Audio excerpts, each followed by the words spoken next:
Just over 30 days from now, Oklahomans will make a decision at the polls on medical cannabis. Supporters and opponents of State Question 788 are showing up at town hall meetings and in news stories on an issue that polling shows a clear majority of Oklahomans already favor. In this special report, we see how medical and adult use cannabis is working in Colorado and what the vote may mean for Oklahoma. Medical and adult use cannabis can be purchased just about anywhere in Colorado. Within the state, last count, I thought we had somewhere in the 800 to 900 range of dispensaries here in the Denver metro area. I wouldn't be surprised if we weren't closer to 500 or 600. Brett Roper is CEO and co-founder of Medicine Man Technologies. He is also a native Oklahoman. Medicine Man Tech is a consulting company that helps people navigate the process of getting into the cannabis growing and distribution business. In Colorado, dispensaries are divided into medical only and what Roper favors calling adult use. If the facilities are combined, you have to be 21 years of age to enter. If it is medical only, you have to be at least 18. Each dispensary is clearly marked with the ubiquitous green cross. One of the largest cannabis dispensaries is Medicine Man, and even though they bear the same name, the growing and selling is separate from the consulting business. Inside the Medicine Man dispensary in Denver, both medical and adult use cannabis is for sale. Products are broken down by type, sativa or indica, and potency. On the medical side, the same types of cannabis are for sale, along with various kinds of edibles. Behind the dispensary is the growing facility, a huge warehouse where plants are grown from only Colorado seeds. Each plant is numbered and monitored from a sprout to full growth. The plants are moved from grow room to grow room depending on their age. Each room has specialized lights and atmosphere. We use high-pressure sodium lights, and that indicates the end of summer. That's fall time. These are metal halide lights. That indicates springtime, more of a blue light. The amount of light the plants receive also depends on their stage of growth. And once we move them into the flowering room, they'll only get 12 hours of light per day, plus the different spectrum, so a more orange spectrum, and that's what initiates them to flower. They think that it's fall time. And when faux fall comes, the plants do what all plants do: prepare for the next generation. They think they're going to grow flowers in order to carry on their lineage and produce seeds, but we manage that very precisely so that they don't produce seeds. The cannabis is not planted in dirt, but instead in ground-up coconut husks, which are inert. It's the special water mixture they use that provides all of the plant's nutrients, a mixture that is made up differently according to the plant's age. Once they have reached full potency, like these plants, they are heavy with large, very sticky buds.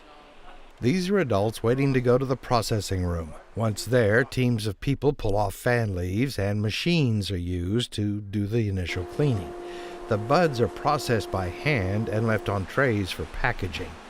Colorado reports that last year, total marijuana sales were in excess of $1.5 billion, and in just 2 months of this year, sales are already in excess of $230 million. In revenue for state government, last year Colorado collected in taxes, fees, and licenses a total of $247,368,473. And much of that tax money is going to build new schools, help the homeless, and to help those suffering from drug addiction. Sales tax money has also allowed cities across Colorado to address similar issues. There are also reports claiming an increase in fatal traffic accidents involving drivers who had marijuana in their system. There are reports of increased homelessness because of legal cannabis and increased black market activity.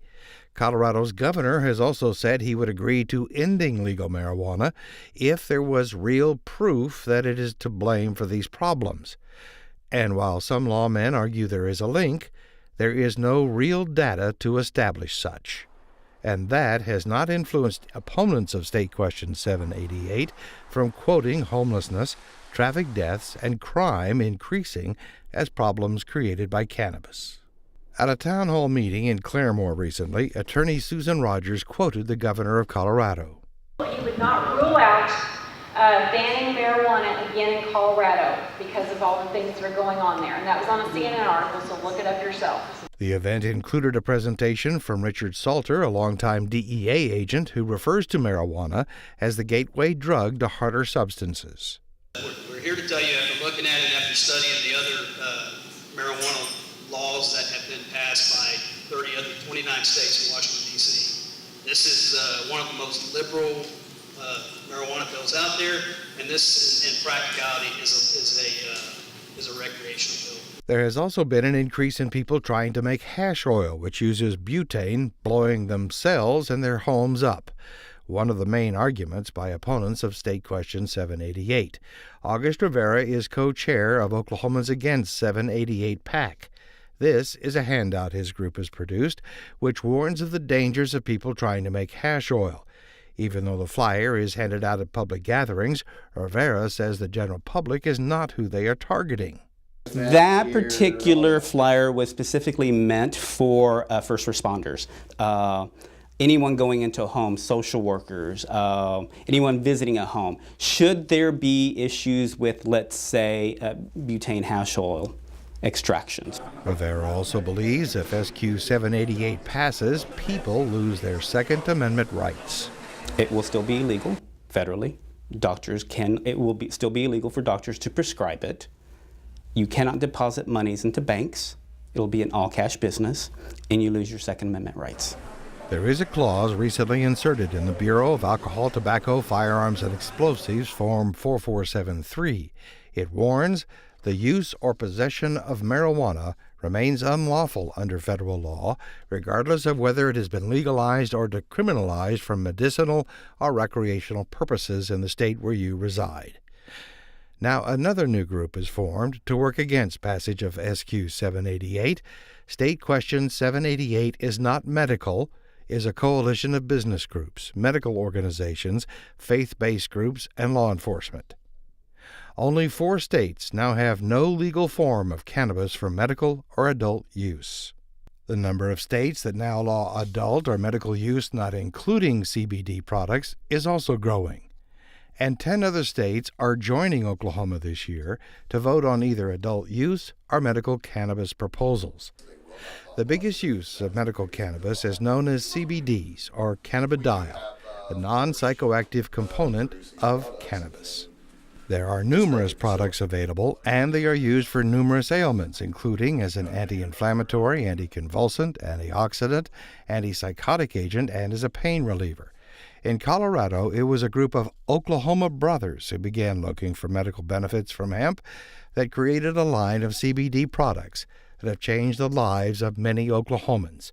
Their company is known as CW, short for Charlotte's Web. February 2012, we made our first batch of what's now known as Charlotte's Web, and the results for Charlotte were astounding. Joel Stanley is chairman of the board of Charlotte's Web. They first got into the cannabis industry back in 2008, but it was in 2012 that everything changed after meeting Charlotte Figge. She had intractable epilepsy, 300 to 400 violent seizures every week, and these were not controlled by conventional pharmaceutical. So they were really out of options, and her parents started looking through the internet, looking through research papers, trying to find anything that they hadn't tried, and they found this word cannabidiol that we now abbreviate CBD. Charlotte today, Joel says, remains 99.9% seizure-free. When people found out about Charlotte's story, the Stanley brothers were flooded with customers. There came hundreds of families, some of them from Oklahoma, moved to Colorado to try this because they were out of options. And now there's tens of thousands of families and stories like Charlotte's.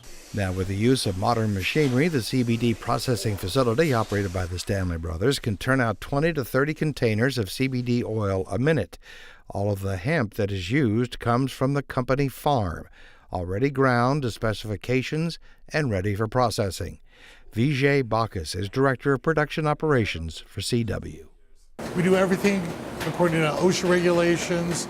We have full quality oversight through our documentation of the whole process, and it's all a controlled environment. We then take it into a decarboxylation oven, and will activate all the cannabinoid material so it's bioavailable for your body. The oil begins to flow through long tubes at the bottom of the extraction process, eventually coming out looking like this. The process is something like brewing alcohol. Measure it out exactly on a calibrated scale, and then saturate it with isopropyl alcohol. This is all a distillation process where we then evaporate off the alcohol from the hemp oil.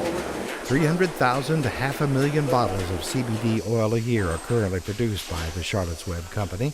They mix the oil from the hemp plants with coconut or extra virgin oil for the final product. It is also made with excipient powder and homogenized and made into capsules. Joel Stanley says it was Charlotte's story that was the tipping point for America, politically and socially, on medical marijuana. It was the thing that, who doesn't resonate with a sick child getting better?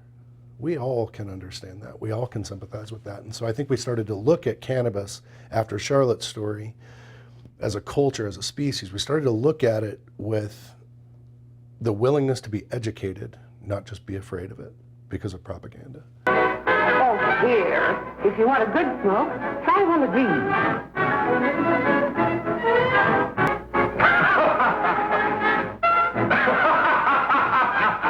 Anti-cannabis laws go back to the early 1900s. The 1936 movie Reefer Madness, proclaiming the dangers of marijuana, led to the Marijuana Tax Act of 1937. It was overturned in 1969 by the U.S. Supreme Court.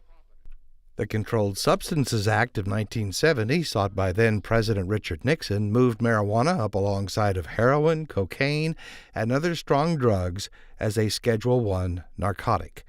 But it wasn't until a story in Harper's Magazine just over 2 years ago that the truth of that law came out.